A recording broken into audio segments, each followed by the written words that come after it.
5 versus 5 composition. It's not always easy when so much is banned away. We mentioned earlier in the Game 3 draft that it would be the last time that AGL has side selection. GENG will have it now here for blue side into Game 4. So they get that first pick priority. The Rise is the mid laner now with the Talia gone, the Azir gone, Galio, Ahri, right? Annie gone. So Orianna is still decently strong, but the Nocturne has already been lost to Fearless Span as well. And things are going to get pretty interesting here. I think Chovy's going to showcase how wide his champion pool is for the remainder of this series. I would agree. The Skarner has been a really big one for Canyon as well, so that one is going to be taken away. Has been on the ban list so far in this series. As we get into the picks, what is that coveted first pick going to be? That is the question, especially now with so many champions. 30 have been Fearless banned and 6 just banned. Right now in this game, a lot missing Victor. As the Victor is going to be chosen as the creme de la creme here for GENG. Yeah, I mean, Wolf was just talking about all the mid laners and how this pool is being chunked down quite a bit. I mean, every pool is, but certainly the top tier mid laners are where you're going to look. Shank's definitely having a great series so far, but also Chovy is, they're not the main characters, but definitely incredibly important. And, you know, Orianna, Nocturne taken away. Victor feels like the standalone best mid laner you would go for. I thought maybe with a couple more jungle bans, you would take a jungle pick here for Canyon first, but instead they prioritized for Chovy. Looking at the Orianna here for Shanks makes a lot of sense if we're just going down the tier list, but we'll have to see what it goes with. The question, yeah, becomes what's the ball carrier here? You know, we've seen a lot of creative attempts with even stuff like the Fury with this Orianna, but the main one in the Nocturne is gone, so Jarvan is also banned, and they're looking to set up Shockwave bullet time combos. Like, that's kind of the desperation we're reaching into here in terms of setting up for dealing with this Victor scaling later on. But this feels very straightforward, very face up here for AGL. There's a ton more flexibility in just having a first pick Victor that's going to scale well no matter what. You could play the Ornn still. The ornaments are going to empower Chovy. You could play a slower front to back comp and just try to avoid those combos. That may be the name of the game here. Just grab Ornn and a safe jungle pick and sit back and try to outscale. I also don't mind the just lock Sejuani Jax or Sejuani something that does a lot of damage and just play for side lanes. That's exactly what they're going to do, at least theoretically, with this Jace pickup, which hasn't seen as much success as it has in the past. As Brendan, you're looking a little bit quizzical right now. Yeah, I just don't think that Jace is in a good spot right now. He doesn't do a whole lot of damage. They already have the shielding from the Orianna. They're going to grab a Poppy for the front line as well. It just feels like, you know, you mentioned the Jax. I feel like that could have been good, especially with so much taken off the board in terms of something that can counter a Jax. They try to get the Jace to give a good laning phase for Keen, but I just don't think it's in a great spot. I'm a big fan of Poppy as well, so I'm on the AGAL draft hype train at the moment. It does weaken a potential Gwen pick. You know, Gwen is still available, actually, this deep in the series. But you can just say, I'm going to lose Prio, but I want to play a tank into this Jace and absorb that pressure and then be able to empower my comp later on. I don't hate the Jace here, but I do agree with you that it's a little bit weak for what it looked like GENG wanted to build with that Victor first pick. We're so low on engage here. Leona's going to be banned away. This is completely unsurprising. I don't think Poppy MF is a lane you're going to expect to see in the bottom lane, although it is technically possible and playable.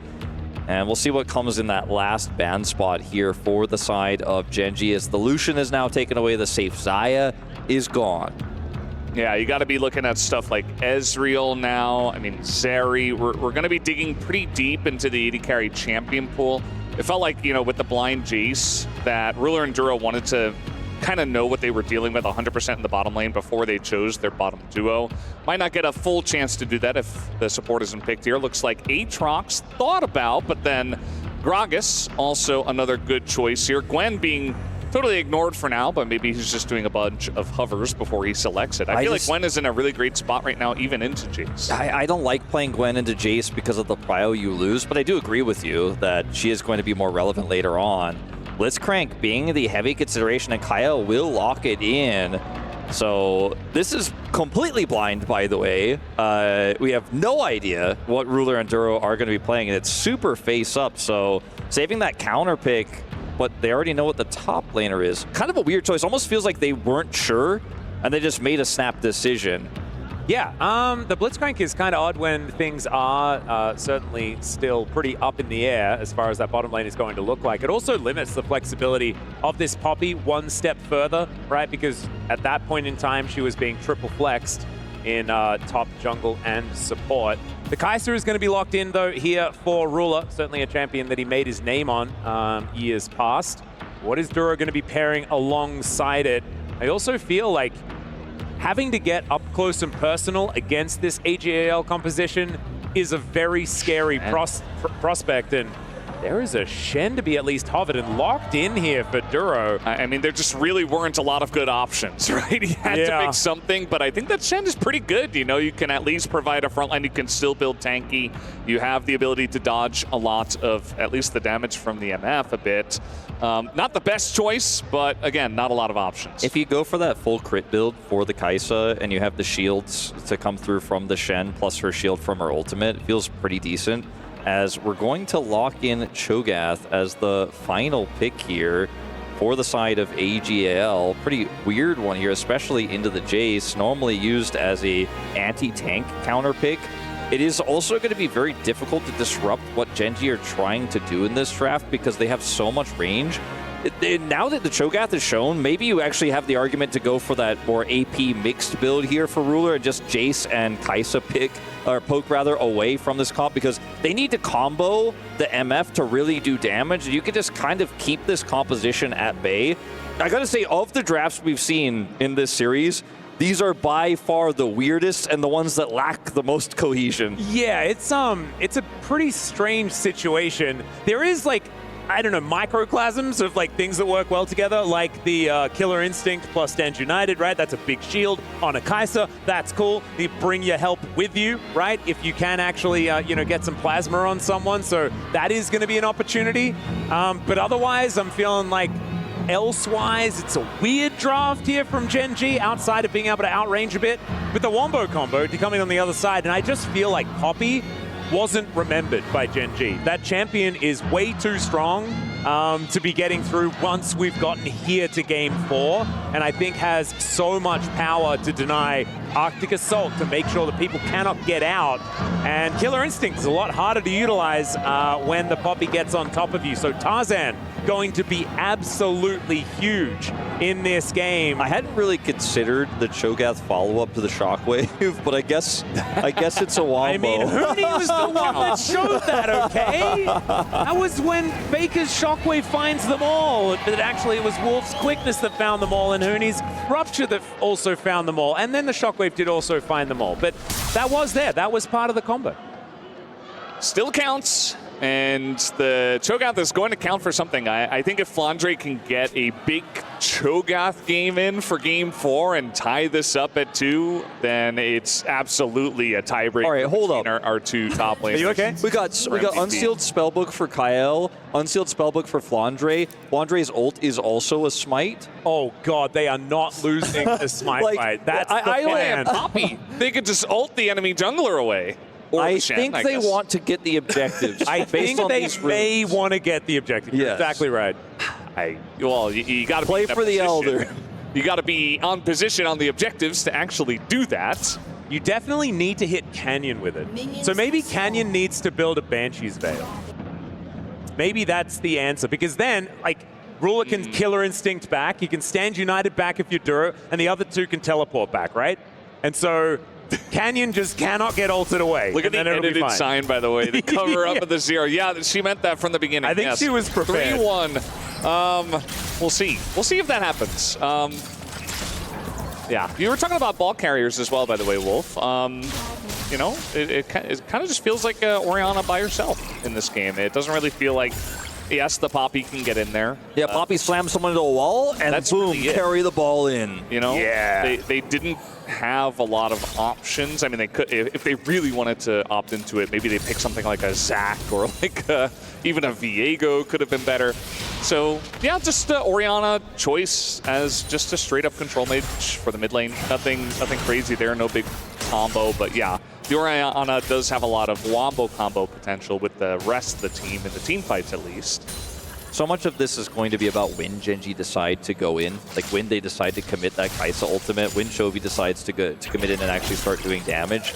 Because if they just sit back and poke with the Jace and the Kai'Sa, then, you know, Shanks doesn't necessarily have that angle because there is no carrier. He is not necessarily going to be able to get into Shockwave range. So that's what I'm most concerned about here for AL, because both of these comps are wonky, right? They're a little bit weird. They don't have strong themes necessarily, but it's going to be about control over the objectives. And sometimes you could just say, I don't care, and I'm going to press Smite 3 times and take the objective away. And feast. But what if you die trying? Then it might not actually necessarily matter that you got the objective. But yeah, that's what I mean. The feast being essentially the 3rd Smite in this case. All right. Well, I mean, I guess he has unsealed, so like 4 Smites? Yeah. Sorry for miscounting, even though I was the first one to bring this up. Still too many smites. Still absolutely too many smites. As we have a return to lane here from Shanks here in mid. Towards the top side, we do have Keen putting on the pressure here towards the top side of the map, but Flandre doing decently well, still farming things up. You know which pick I feel like feels the best in this whole draft is the Sejuani. It doesn't have like a huge amount of synergy in terms of like melee lanes and stuff like that, but it just offers really reliable engage, which there's just not a lot of left. It's fearless. We drafted, what was it, 6 engage champions for the support role over and over and over again.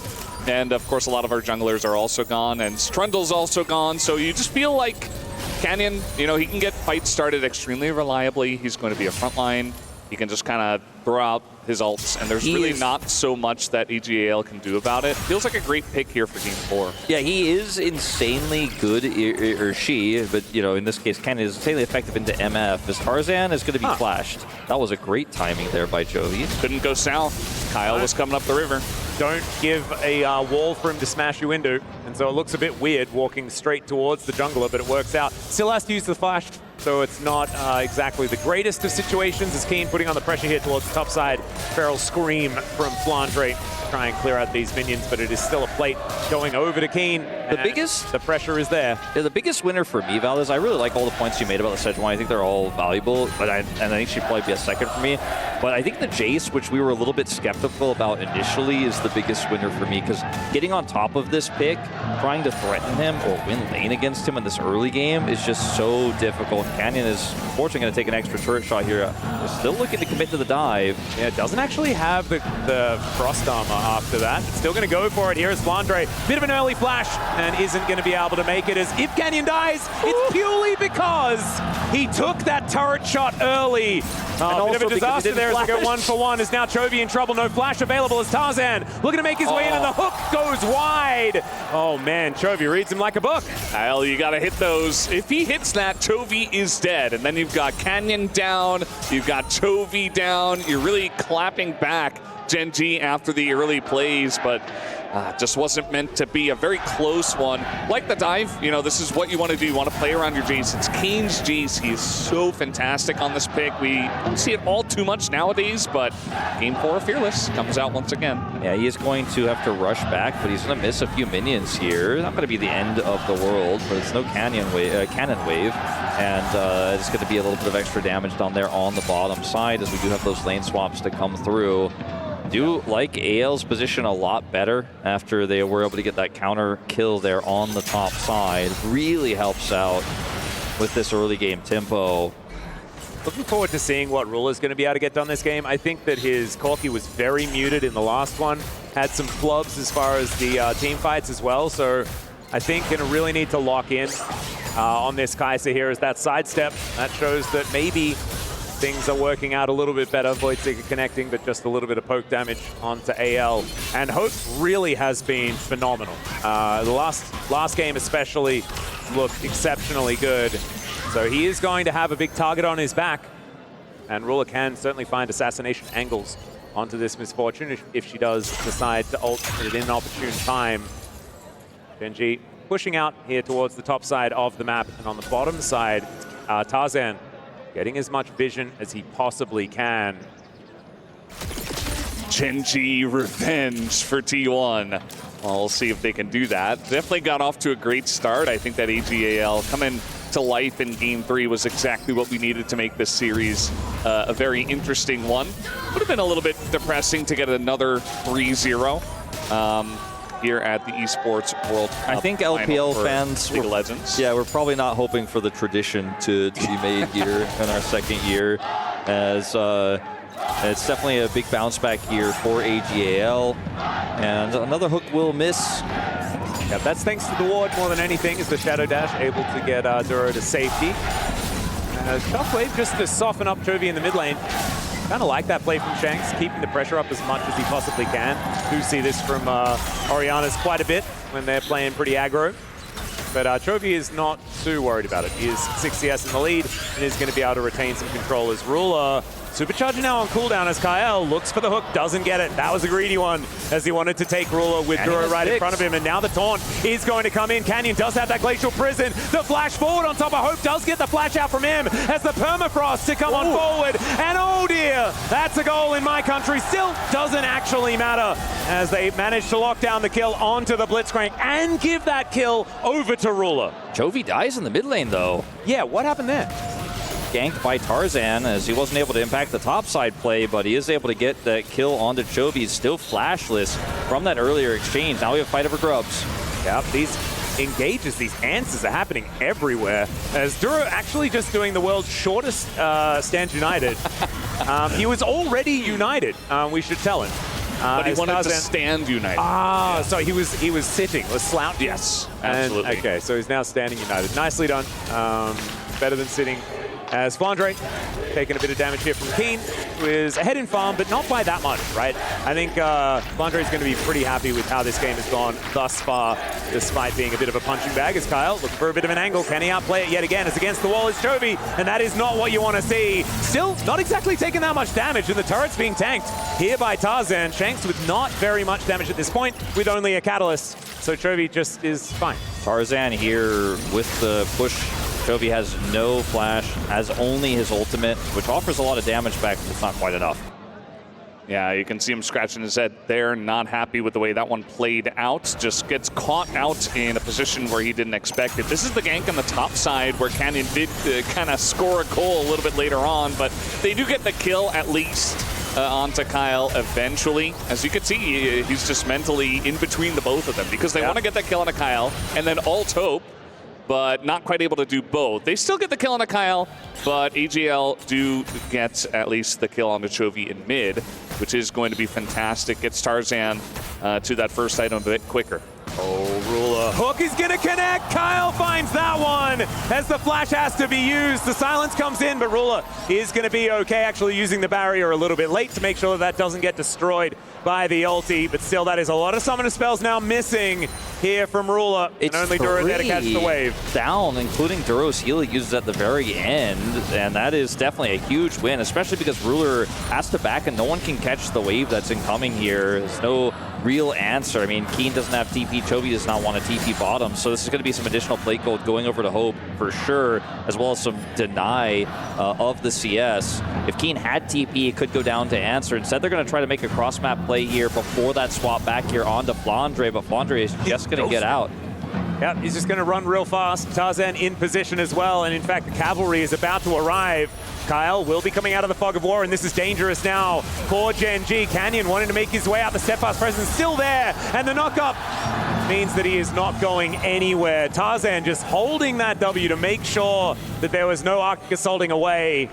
Yeah. AL, they managed to get the feats of warfare yet again. I mean, they saw him coming a mile away. Now, Shanks is not going to expect this. I mean, they have snuck into this brush. Can they catch him off guard? No, Shanks smartly going to back away. I mean, he has flash, and the only way they could really engage on that is if Keen, like, flash hammered him back in, and he's just going to be able to react to that. So, unfortunately, I think optimistic to try to make that happen. Maybe could have gotten his flash, but ultimately will just be a free escape there for Shanks, who picks up his Rod of Ages. And AL are going to take this Dragon here on the bottom side. Another late first break here as the action has mostly been mid and top in this game. But some of the plays we've been seeing here for GENG are relatively haphazard, right? A lot of disrespect on where Tarzan is on the map. And GENG have been in control of so many games this series and so many games this tournament. They'll get back to their MSI as well. This is what they're known for, is getting a lead and never letting it go.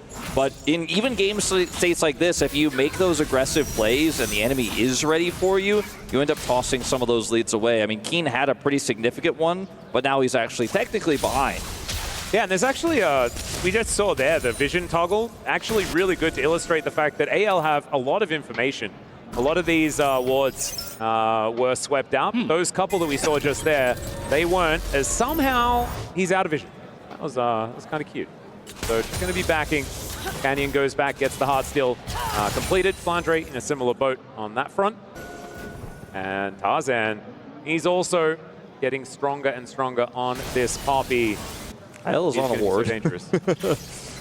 Yeah, definitely a big vision game up on the top side, which was very nicely shown by our observers, mentioned by you, Atlas. Does feel like Kyle is trying to fight back in terms of the vision game, especially for Blitzcrank, right? Like, it's so important that you know exactly what angle they're coming from. You want to deny as much vision as possible. He's got cleanse to it's so low risk for him to be out here like this. Yeah, he can cleanse the Jace. I mean, if the Sejuani ulted him, he'd be totally fine. Now they're looking for Keen. Yeah, looking to try and overload here as Keen clears out the wave instantly, and Stand United means that there is no aggression at all to be coming on through. So this is what GENG's composition can do, right? You can turn on a dime. If you try and overload, then there are a lot of options for answering. Still, that's a long cooldown. See what AL can do with that button now on cooldown. They get it pretty comfortably here without investing too much. Yeah, you know, funnily enough, I feel like if they waited for AGAL to commit to the dive, like to actually use a bunch of stuff and get turret aggro, maybe they could have turned that one around. The Kaisa was running up as well, and Ruler could have joined the fight with his ultimate, and it's grasp Jace. You know, he's not the tankiest, but if you wait just a couple of seconds, wait for the engage to actually come through, and then use the Stand United to get some of that shielding through and maybe keep them alive, maybe you can actually get a counter dive going. Yeah. They react almost too quickly, and so EGAL just ran away, and they didn't have to spend anything really for that play. I feel like, you know, when we look at the game state here and the nice plays we've seen from AGAL, the lead they generated is somewhat small, but it's been a pretty good start for them in this game.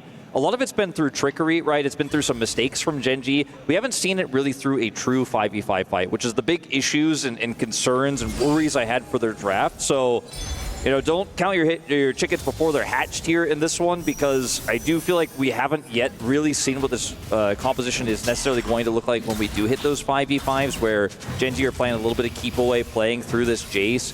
We are seeing the Kraken Slayer build to come out here from Ruler, who almost has his completed Cull. Can still later on build an Asher's Tooth. We've seen some of those teched in late as third item, but not going to be there for a while. But AL, with the control they have, I think they should really hold on to this, because that empowers the Blitzcrank, that empowers these Shockwave engages. All right, let's see what GENG can get done as the Rift Herald has spawned now. Hook is going to come through, and Ruler just caught out. Killer Instinct going to be used as the flash bullet time is going to secure the kill. They do take a bit of damage off the back end. The Glacial Prison was there, but I think that Rift Herald was earned by AL. I think so, and that's the vision game. You know where the Blitzcrank is, you're gonna walk forward like that, you're gonna get punished, and Ruler, again, killed, but also loses summoners again, so he's another vulnerable target for anything follow-up wise that AL can send through. They are not gonna need the Rift Herald to get this turret, and the mid lane is going to be the next target where they can drop it to potentially get a 2 Drake lead here, to use that prio on this next dragon, and things are looking up and up for them. Yeah, it's really interesting to see Kyle having so much success on this Blitzcrank. I mean, fantastic hook once again. The vision game that we've been mentioning all game long coming through once again. And remember, he only picked this Blitzcrank when he only saw the top side of the map, and we were like, huh, interesting choice. You know, we don't exactly say, okay, Kyle is the Blitzcrank guy, but he's certainly making a name for himself on this pick here tonight. Yeah, it was like a solo Q lock-in. He's like, no, just trust me. I'm good at the crank. And trust. Give him the crank. So far, I think we're going to have to continue to trust. But it's one of those fights where it's a win for AGL out of the trickery, right? Out of the vision game, out of the pick potential. And that's the kind of lead they're going to keep holding on to here. So TP is going to be committed by Chovy. Okay, they just want to take this turret. They might be able to get first brick, actually. as Rift Herald is going to go down in mid. They're going to be able to get the charge, but the turret does go down. So no feats of strength just yet, as there's still one more objective needed to be picked up by AGAL, and 2 if GENG want to be able to claim it, as this Rift Herald is really getting put through her paces. I don't know if there's any way that GENG are going to stop this dragon from going over.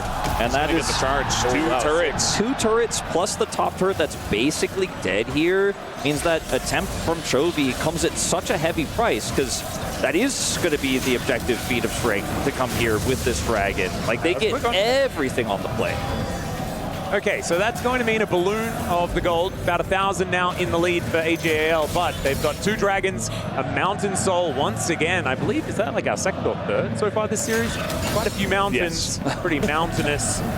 But that is going to mean a whole lot of durability, especially for Flandre. My goodness, this Cho'Gath could become monstrously big in this game if they're able to stack that one up. So Soul Point coming up next. See whether GENG can get themselves into a position to fight for it, because right now, looking pretty muted. Skeen finding a shockwave onto Tarzan, and Tarzan saying, "You what?" To that one, I'm pretty sure. Yeah, I mean, this is just the best position you can be in as AGAL. You took down the mid turret. It's just going to make Blitzcrank value skyrocket in this game. And so, you know, Rilla was already having trouble farming in mid. He's been having trouble farming in mid this entire tournament. And now he really is not going to have a great option to do so. Chovy's in the side lane. But Ruler, you know, already 300 gold behind his opponent in Hope. And I do worry about this Kai'Sa. At least Chovy is doing a decent job. And of course, Keen kind of got this free lane into the tank Cho'Gath where he's farmed up. But again, I haven't seen too much Jace value at this point in the game. So kind of just waiting it out, farming it out here in this mid game. Shanks does end up trading this turret while also deleting a lot of those minions so that a little bit less farm will go over to GENG. So it's a trade of turrets, but I think this is still pretty good for AL considering how much they've already gotten. And the map control on the top side that comes with that turret take. Look at the triple wards there on the top side. Makes it difficult for Keen to step up here. He's finally going to complete that Muramata stacking in just a moment here with a few more of these waves coming through. But the leads you can really feel here for AGAL. The question is it enough of a lead? 1,000 gold, 2 dragon stacking lead here to be able to win 5v5s consistently into this composition here for GENG that punishes them so hard if they're out of position. If they lose map control just once, like if GENG wins one team fight, they get the vision control, this game turns on its head instantly. So while it's an amazing position for AL, don't get me wrong, they definitely can't rest on their laurels in this one. They need to make sure they can continue to hold on to this. Staying vigilant, I think, is going to be aim of the game here for AL. But if they do, I mean, the amount of control you do have when you get control of the map, right? With the fact that Poppy's Keeper's Verdict is going to be so strong, and the Blitzcrank always demanding respect if you can't see him. It's such a big deal.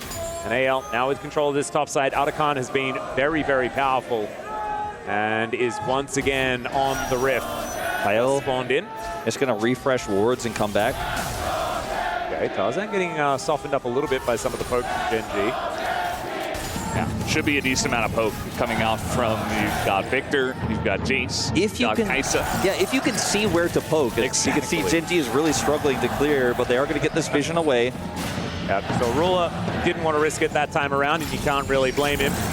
As Death Ray to come on through, Hope moving around, thinking that maybe they've got a bit of a window onto Chovy here, slowed down by the Make It Rain as Flandre lumbers his way forward. And Shanks, looking for that back timing, does manage to pick up his Crypt Bloom. Is now looking to join this fight, 2 items now intact. Actually gets them before Chovy. Look at Canyon. He's just in the enemy jungle right now. Is he going to find Shanks rather and take a 1v1 or something? He has snuck in here. This is very risky, but it may pay off. He's seen, though. That's going to force a TP. Comes in from Chovy, who makes his way back with his Leandries in tow. It took a long time, though. It was a slow play, but GENG actually get control over the objective. It took a really long time. It was very methodical, but this is the type of fight where GENG can use their poke. They finally have vision control, and they're going to force AL for the first time to come to them. And come to them they must. Yeah, Tarzan gonna get stunned up there by the gravity field. Can they manage to get this as they knock them all away? That Otacon is just stolen. And GENG, what was the plan? We knew that the puppy was going to be there. He just flashes in and takes their lunch money. We knew also that they had about 50 smites. They had so many smites, and they only needed one. They just had Tarzan just straight up smite it. And you know what? I mean, we talked about this so much. We thought that EGL would need position on an objective before really being able to secure them, but not clearing out all the vision is very unlike GENG. They leave a ward directly in the pit. AGL saw everything, and it was the easiest setup for them to just poppy knock away and smite secure. So that's a free Otacon over to AGL. You've got to consider the Keeper's Verdict angle in a draft like this and be prepared to deal with it, but they decided just to burn as quickly as possible. At the end of the day, AL, big winners here again. Well, this time Tarzan doesn't have the ulti available for this dragon fight. Let's see whether GENG can take a little bit more control this time. The gravity field does go down. Death Ray's layered on top here. The poke is landing as GENG now try to get some control. Hook not quite going to connect there as in goes Duro. Does manage to get the taunt as there's the shockwave to finish off the Shen. And Kyle is actually able to limp his way out of there. The Arcane Storm getting some work done. Killer Instinct there from Ruler gets the shutdown onto Flandre. Kyle still alive, though, in this fight. Chovy looking a little worse for wear as Tarzan now going to turn away from his former teammate and look for his as GENG look to back off. There is the point-blank ulti comes on through as Canyon. I don't think he's going to be able to do this alone, but he does manage to get at least one of them. Flashes away now as Tarzan. Absolutely massive. Steadfast Presence comes in, and oh my goodness, the buckler is what finishes off this jungler. And GENG, they get the worst end of this trade as well. Oh, it's just such a rough fight to try to take. I mean, Chovy has to do everything in the fight. He gets incredibly low, maximizes his damage. His Chaos Storm is decent, but GENG were in no way, shape, or form set up to fight that. As they're looking to deny this dragon now, but I just don't think they have enough between this Victor and Shen. Tarzan is a jungler. He has smite. He does in fact have smite, and Duro did not have smite set up here. But look at this fight again, because so much of this is about the fact that GENG are trying to do multiple things at once. They're trying to poke, but also hold this dragon, and Chovy has to position really well. And then they engage. Instead of waiting for Chovy to be able to do more damage in this choke, Duro basically sacrifices himself for that. And to watch how much heavy lifting Chovy has to do in this fight as Tarzan is on top of him, wailing on him. Ruler goes in for the ult, but puts himself in a vulnerable spot, and Chovy can't help. Everybody's solo. Chovy has to then flash away, wants to get out of here, has the blast cone, but he just leaves his teammates to die on the top side of the map, and Shanks, no fear here. Yeah, it's just a very messy fight. I feel like it was a bit desperate of an engage, and AGL were just so ready. Like, so much went into the Cho'Gath, and Flandre's like, all right, if you want to ult onto me, sure thing, buddy. I mean, now you're totally out of position. You're super low, and it was just in this extended fight. By the way, Tarzan not checked at all. Just a really tanky Poppy, doing a ton of damage. I think he did the most damage in the fight, and he's a Poppy. And he just sat on top of Chovy like the half of the fight. Yeah. Went down to like 0 health, and Chovy's trying to push everybody else back. 4,400 damage for the Poppy. He's an absolute monster. The fact that he finishes off Canyon with a buckler to the back of the head as well must have been very cathartic, as the Baron has spawned about 20 seconds ago. Hasn't been started just yet, but you saw some jostling as we did have the picture-in-picture there. So AL going to defend this outer turret. And everyone's favorite first item Poppy build here. It just means he's doing so much. He's super sustainable. 4 kills on this Poppy as we group up for the Baron. That residual vision here from the Scuttle Crab is going to feel pretty nice here for the side of AGL. They know there's no way that even with this Leandri's Victor with Rod, like that this could be burnt down by GENG. They have all the information now. They're just going to clear this vision away. And we talked about it a lot, but AGL have really never given up that control. There was that one fight on Dragon where GENG had a little bit more, but kind of botched the execution. But since then, they just keep holding on to this, and it makes it so hard for Keen to hit Shock Blast. Like, look at him. Oh my goodness. Okay, Canyon going to be the target. He's the jungler. That could mean Baron. And they do take him down. There's the nom-nom from Flandre. And AL, that was the target that they wanted. They get it simply, and now they're looking for even more. The Keeper's Verdict is nothing. but I don't know whether they really wanted them to go away because AL kind of want to kill them all. Duro getting into that backline as there's the knock up onto Ruler, but he takes down Kyle. Now a second to come in as Tarzan's on top of him. Will the passive be procced? It will, as the Arcane Storm doing so much work, and GENG, they are just going to ace them. Yeah, that was on my bingo card. What a fight! Incredibly low Ruler. Chovy does 4,000 damage as he just kites his way through, and Keen could not have played that better on the chase. What a scrappy, broken up fight. I was watching it, and I didn't want to believe, I didn't think it was going to happen. I didn't think it was possible, but they just barely pull it off. Oh, you gotta watch Ruler in this one as well. I mean, this is incredible. Now, AGAL used so much in this fight to get the kill onto the jungler, and just take a look at Ruler. He's in the back line. Nobody's checking him. Tarzan's like, I'm the guy in this game, not you. Instead, it's Ruler picking up thousands of gold, the triple kill into the quadra by the end of it all. And he's just calm and collected. Doesn't even have anything special to say. And look at this in live. They take the Baron. And even how much money that was? It was insane. Chovy dies there, he does so much damage before he goes down. The Arcane Storm stacks up as part of why Ruler is able to do enough damage to take Tarzan out in the first place and continue to clean up so much damage from Keen, though. Why is nobody talking about this guy? He is just a huge, huge impact in that last fight. Just completely untouched. There's just too many threats here, and the fight was so split up for AGAL. This is the team fighting power of this GENG composition when we reach this stage of the game, and now, for the first time, they take a massive gold lead. I'm pretty sure Ruler just went back and built Terminus outright, and a GA, and a yacht, and a mansion at the same time. Why not? That is ridiculous. He's now 4 items to the 2 and a bit that Hope has put together. This guy is massive, and with a GA there for the extra layer of safety, the game went from very straightforward for AL to quite difficult. You can tell why GENG are sometimes taking these crazy fights where it doesn't look like they have an angle, because they just know that guys like Ruler are fed enough that if they find the right angle, they can get the job done. The angle the previous fight to go all in on the Cho'Gath was not it, but in this one, oh boy, he just got so much money. And in a broken up fight, Kai'Sa sometimes is queen, right? I mean, she's just able to do way too much, especially this fed. Now, and also, if a hook lands onto Canyon, maybe that isn't really what you want. GENG have control over this angle here. They're going to get the banana brush control, and now, like, for what feels like the first time this game, you just can't walk towards this team. The Keeper's Verdict is desperation at best, and GENG will get their first dragon here. If AL tried to force into that choke point, it would have been the end of the game. But look at the difference between fighting against Vision and trying to face check with Canyon and trying to look for those wards versus having full control, having Keen with the angle he wants, having Ruler able to follow up on anyone who steps over the line. The zone control that the gravity field gives Chovy, this is just a completely different scenario. They still have Baron. Yeah, this is exactly what you were warning everyone about, and the fact that we needed that constant vigilance as Ruler does have to utilize the flash to get out of the way of the hook. Good respect there from Ruler, but won't have that tool for later on in this game. The Rupture just trying to hold these minions at bay as another hook is going to come on through. This one used on that siege minion, be able to take that one away. And so now Flandre looking a little smaller as the Cho'Gath really wanted to make this one work. And look at this, it's desperation here as the Glacial Prison comes on down. Canyon looking to try and just brute force this inner turret. They should be able to do it as Tarzan comes over and GENG say, yep, that's what we wanted.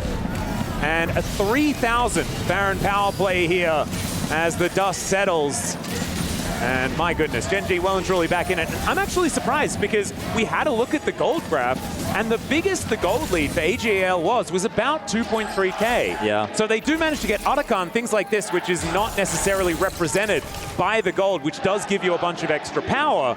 But yeah, the gold was never that far in their favor. To me, the gold was less important than the map control and the vision, because the map control and the vision allows them to take those objectives, right? They had control over basically every objective in this game. They had all 3 dragons. But once you lose that fight, you lose control. Like, that's when the game really swings. That's when the pendulum goes back towards GENG's side. And it's that incredible turn there, that scrappy fight that GENG were able to clutch out just through raw mechanics, frankly, in a lot of ways on that one. that suddenly put AL in this position with their draft where it feels unplayable. You know, who do you hook? Who do you set up with? Who can you keep as verdict? Yeah, that's the challenge. Ruler. That'd be a good one, I think. That would be good. I don't even know if that would matter at this point. Maybe Keen, based on this damage graph? What is going on with Keen? Like 30K in this game. Wolf was shouting his name as we were all looking at Ruler.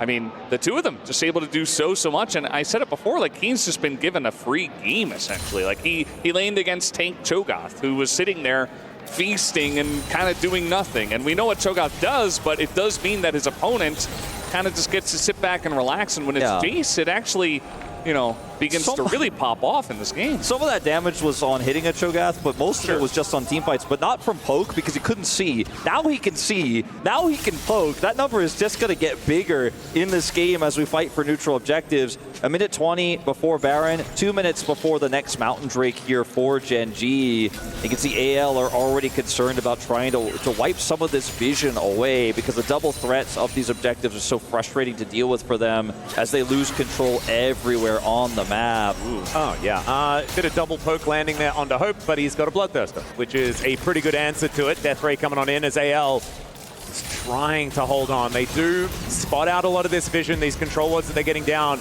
are consequential. Kyle fishing for that hook angle. Can see a few of them and doesn't quite get Dura. Almost gets Keen, actually, as Shock Blast. Going to connect onto Hope. They're a little bit split up now, but GENG not overly committing. It's actually Canyon looking for Tarzan towards that top side. Tarzan not pressing an ult button, not even pressing W just yet as the Buckler comes on in. The fight for the red buff now is going to be secured as the Shockwave comes on in, but the flash out from Canyon will keep him safe. The heroic charge, and then the knock up onto Chovy for Tarzan. Just doesn't really do anything, and the follow-up is not there onto the Victor.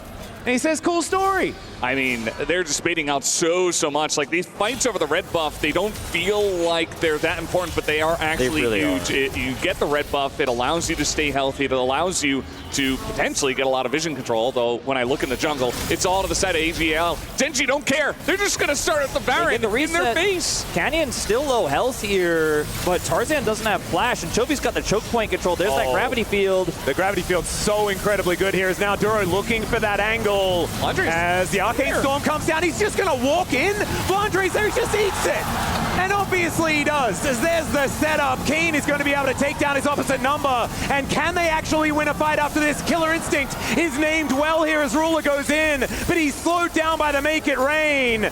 And GENG, they do manage to get a Cho'Gath, and that's, I guess, a purple monster from the Void, but the Baron works out better. Duro goes in, though, and they really want to force this. Keen goes down as Hope gets the kill, and now it's the Ruler show once again. Shanks is going to get taken out. It's actually a double here for Chovy.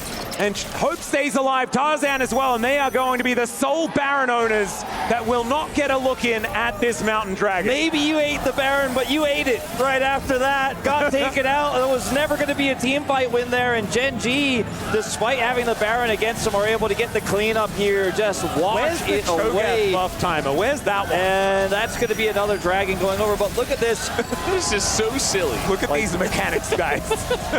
How many smites we got? They just did a 1,500, yeah. in front of the team that has like 17 smites. We talked about it in the draft. We talked about it so many times. Ultimately, in order to do it with how patient GENG were, they're going to trade the tankiest, well, one of the most frustrating members to deal with out, while also Chovy is damaging every other person. Remember, this is a misfortune, so she's kind of more combo-oriented. That was a cute attempt. He's not a traditional 80 carry, so even though Hope is full health here, he can't really offer damage on the chase back here to provide heal for his team as they try to get away. So once their Cho'Gath's gone, once Chovy's got everyone at half health, they just walk across the red carpet to victory, and GENG take a lead in kills here, but it's the 3,000 gold lead, the double Drakes here, the momentum away from AL, and all of that vision that they're going to take away from AL. Again, that's the biggest problem. Sure, you got the Baron, you technically got a positive play on this one so far in this one, but how long does it really last when your Baron's on a Poppy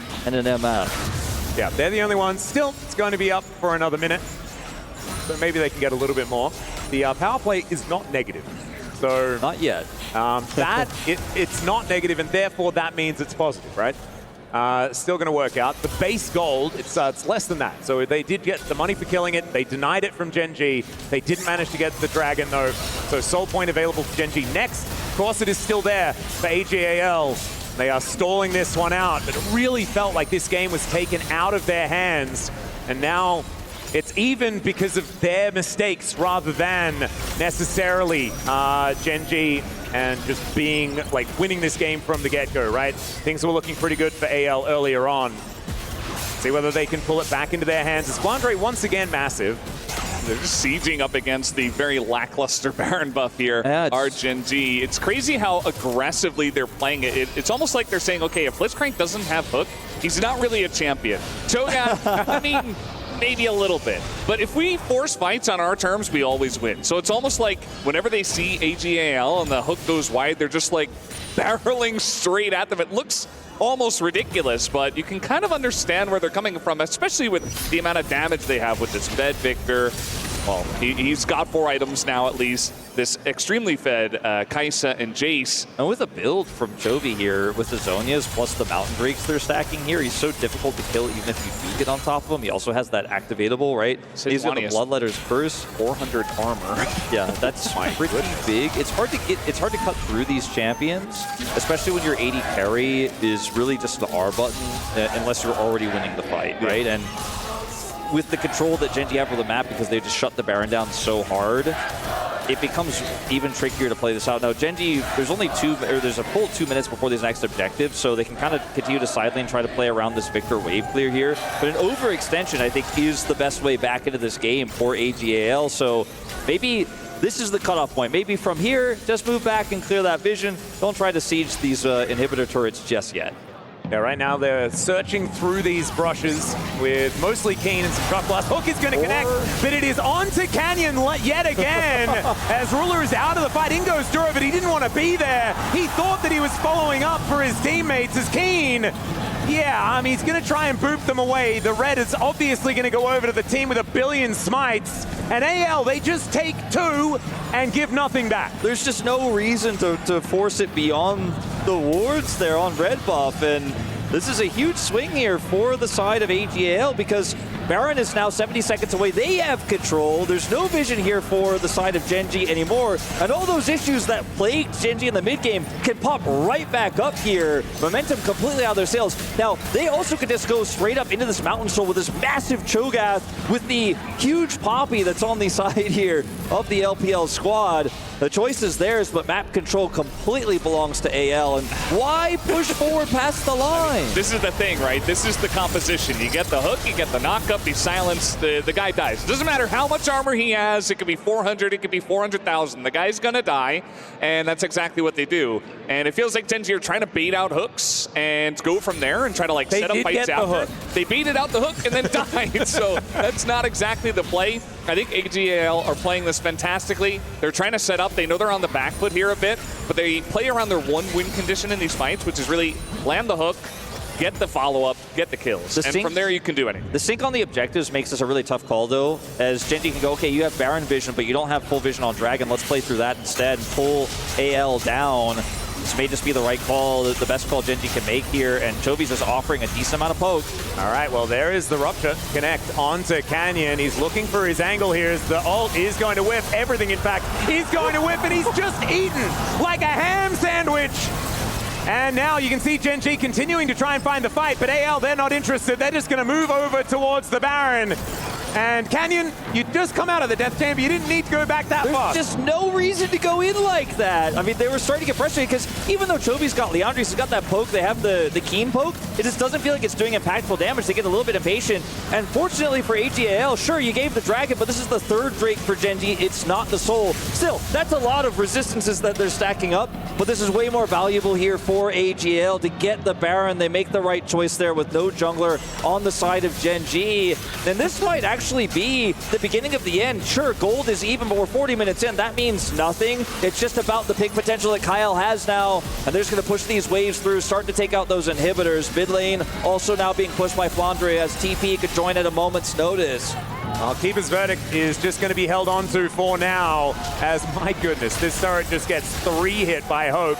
But you can see Keen doing a fair bit of damage there. Somehow Ruler finds the backline. There's the ult in! Can they actually get him? But the answer is so good! Still, Ruler is going to go golden. The shockwave connects onto 4, but that may not necessarily be enough. Tarzan manages to get the GA out of Ruler, but it's a double kill for Chovy. He's knocked around like a ragdoll, but they still have the carries. Tarzan going to go down, and Ruler may have saved it for GENG once again in the same game.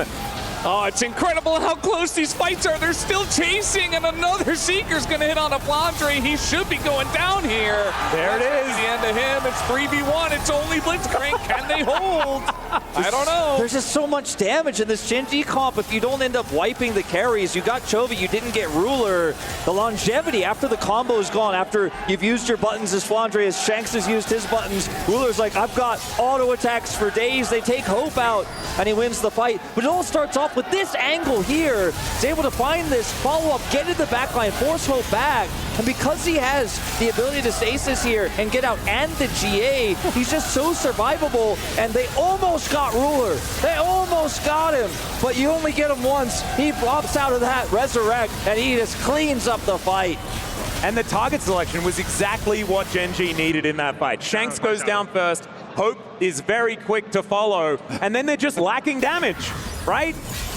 And so GENG will swing that pendulum back the other direction, and now I even have less of an idea of who is going to win this game. As that's a negative 300 gold Baron power play, and what was it, the 3rd Baron so far of the game? Yeah. We have 3 dragons on both sides. It's 2.5 minutes on a Dragon Soul for someone, finally. And yeah, I just have no idea who is going to be able to win this. You've seen there's been multiple examples in this game of what winning looks like for both sides. And let's just see what happens in the next fight. Yeah, I think we're just going to have to sit with bated breath here and see what does occur. As pushing forward into a Blitzcrank has not been a success story for GENG in this game. Ooh, Canyon. Canyon flanking.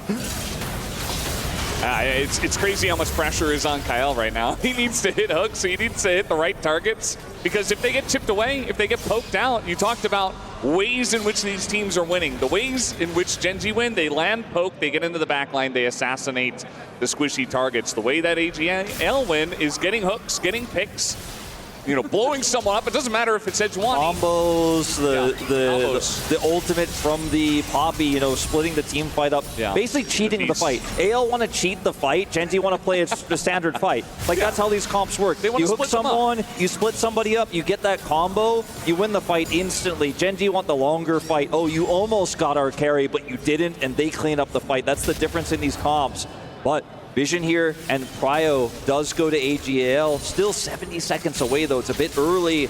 They hold on to it for now. As we're going to see it back from Flandre. We'll see what he gets for that final item. It's just going to be a ward buy.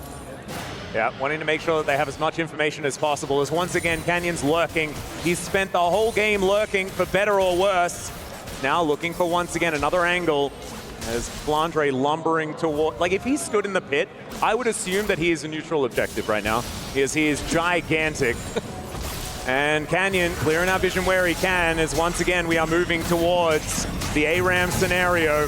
Chovy moves up, Make It Rain comes down. Glacial Prison not really answered for Keen, finding a great angle. Shockwave connects, and down goes Canyon yet again. But can they win the fight? That's the question. There is the nom onto Keen, and it's a disaster here for GENG. Ruler going in. You can sense the desperation as he will use the Zhonya's. The Sand United was there. The delivery of the Shen may have almost worked here, as Ruler is just trying his best to get everything done, but they take down Chovy, and Ruler just cannot do it. AL, that is a clean sweep over GENG. Only a Shen remains, but he's a ninja. He's just hiding, and this should be the end of the game. I don't think Ruler could have done more, but it still wasn't enough. Canyon goes in again. I think it's his 8th death of the game. Wants to buy space, wants to find that angle.